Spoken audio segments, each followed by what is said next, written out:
తిరుపతి జిల్లా వెంకటగిరిలో దుకాణదారులు 5-6 మీటర్లు ముందుకు రోడ్డుపైకి విస్తరించారని, అందుకు ట్రాఫిక్కు తీవ్ర అంతరాయం కలుగుతోందని, పైగా తోపుడు బండ్ల వ్యాపారస్తులు దుకాణాల ముందు అడ్డంగా పెడుతున్నారని, దీంతో వాహనదారులకు ప్రజలకు తీవ్ర అసౌకర్యం కలుగుతోందని వెంకటగిరి పట్టణ సర్కిల్ ఇన్స్పెక్టర్ ఏవి రమణ వారితో పాటు ఎస్ఐ సుబ్బారావు మరియు పోలీస్ సిబ్బందితో కలిసి దుకాణదారులకు విస్తరించిన స్థలాన్ని ఖాళీ చేసి వెనక్కి వెళ్లాలని తెలియజేశారు.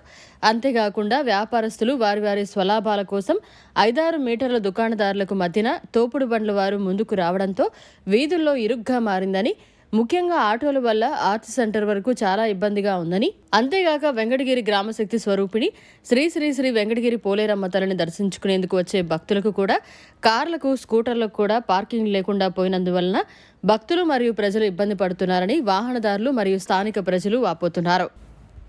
ఇంటికి 4 బెడ్లు చిన్న బెడ్లు మేము దాని కూడానే బతకాలి, సరి బియ్యం తెచ్చుకొని వండుకొని తినాలి. అప్పటికి 150 మేము ఇచ్చిన గవర్నమెంట్ వాళ్ళకి ప్రభుత్వానికి ఇస్తున్నాం. కట్టడం 15, 10 కట్టడం. మా బతికి మేము బతుకున్నాం. మమ్మల్ని మళ్ళీ రోడ్లోంచి తీసేసి ఎట్లా బతకాలని మేము కూడా అవి మేము నష్టం పడుతున్నాము. కాయ చెల్లిపోతున్నాయి, కుళ్ళిపోతున్నాయి, పాసిపోతున్నాయి. వాళ్ళు కొద్దిచ్చి మేము కొద్దింట ఏదో ఇంటికి జీవరాటం చేస్తున్నాం, బతుకున్నాం.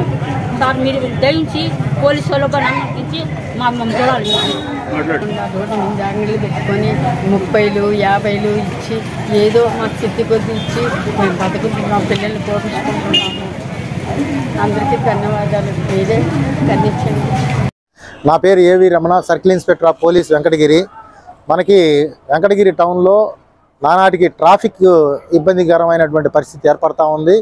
ఎందుకంటే వెహికులర్ మూమెంట్స్ ఎక్కువ ఉన్నది, పబ్లిక్ కూడా పెరుగుతూ ఉన్నారు.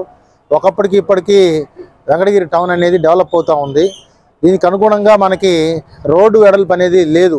ఉన్నటువంటి రోడ్లోనే రెండు వైపులా కూడా మనకి టౌన్లో రెండు వైపులా కూడా పుష్ కార్ట్స్ అయితేనేమి, అట్లాగే పూల బండ్లు అయితేనేమి, పండ్ల బండ్లు అయితేనేమి, ఉన్నటువంటి షాప్స్ ఉన్నటువంటి వాళ్ళు వారి యొక్క సామాగ్రిని దాదాపుగా 5-6 మీటర్ల ముందు తీసుకొస్తా ఉన్నారు, అడుగులు ముందుకి. అలాగే వాళ్ళు దానికి సంబంధించి షాపింగ్కి వచ్చేటువంటి వాళ్ళు మోటార్ సైకిల్ ఎదురుగా పెట్టడం అయితేనేమి, రెండు వైపులా చాలా ఇబ్బందికరమైనటువంటి పరిస్థితి వస్తూ ఉంది.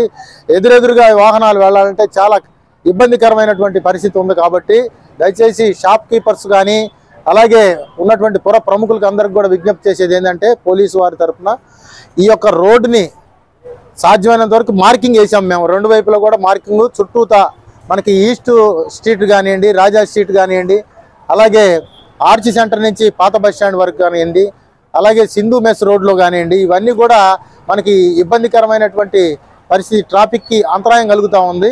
కాబట్టి ఇవన్నిటి కూడా మున్సిపల్ వారి యొక్క సహకారంతో ఈ యొక్క రెండు వైపులా రోడ్డుని మార్జిన్ అనేది ఏర్పాటు చేస్తూ ఉన్నాం. దయచేసి ఈ మార్జిన్ని దాటుకొని యువతలకు రాకుండా చూసుకోవాల్సినటువంటి బాధ్యత ఆ షాప్ కీపర్స్, షాప్ యజమానులదే.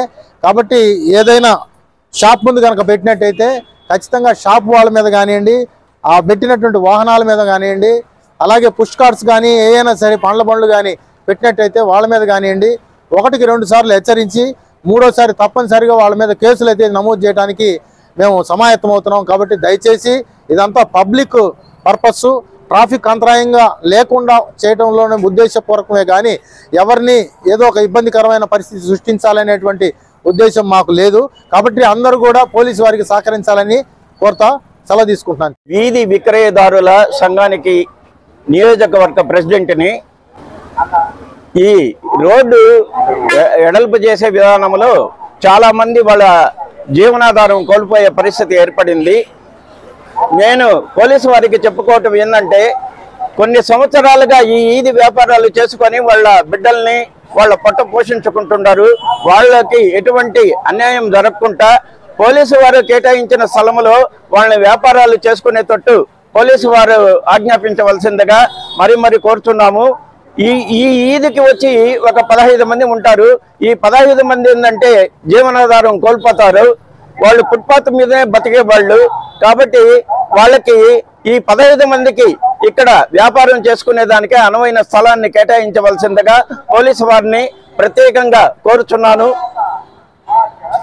వాళ్ళు అన్యాయంగా వాళ్ళ భార్య బిడ్డలు అన్యాయం అయిపోతారు.